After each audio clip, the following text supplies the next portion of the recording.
good morning, and welcome back. I am so happy that you are here because today we are going to have one of those conversations that I have genuinely been wanting to have for a really long time now.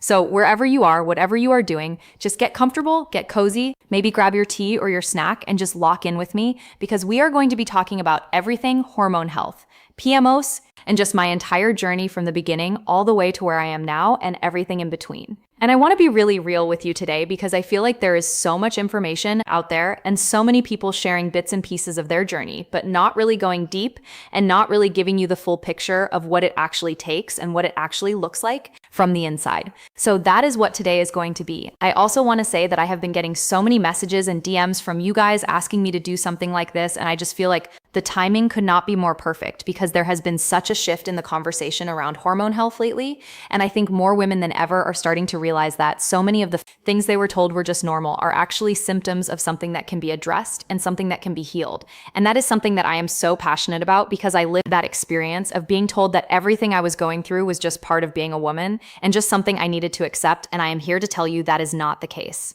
Before we dive in, I also just want to be really transparent about the fact that my journey has been completely natural.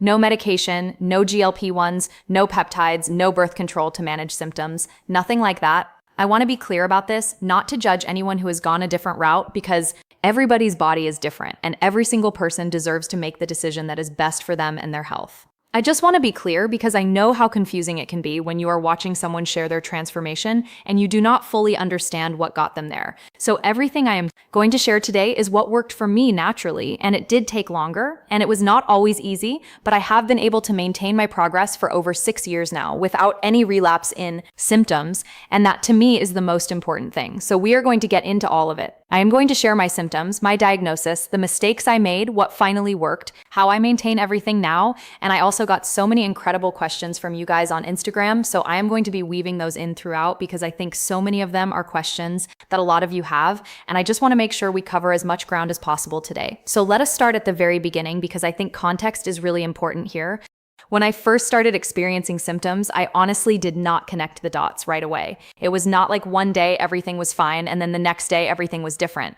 It was more of a gradual accumulation of things that I kept dismissing or that people around me kept telling me were normal. The first thing I noticed was that my cycle had just disappeared. And what is kind of wild is that it took me a little while to even realize it because life was busy and I was not really tracking things. And then one day I kind of paused and thought about it and I was like, wait, when was the last time I actually had a period? And I genuinely could not remember. And that was a really unsettling feeling. But even then, I kind of brushed it off for a little bit longer before I actually took it seriously and made an appointment. And looking back, I wish I had acted on it sooner because by the time I did start to really pay attention, things had escalated quite a bit. The second thing that happened was really rapid weight gain. We are talking about gaining a significant amount of weight in just a few months without any real changes to what I was eating or how I was moving. And that was really confusing and really disorienting because I would look in the mirror and feel like a stranger in my own body, and that is such a hard feeling to put into words. It is not just about the physical appearance of it.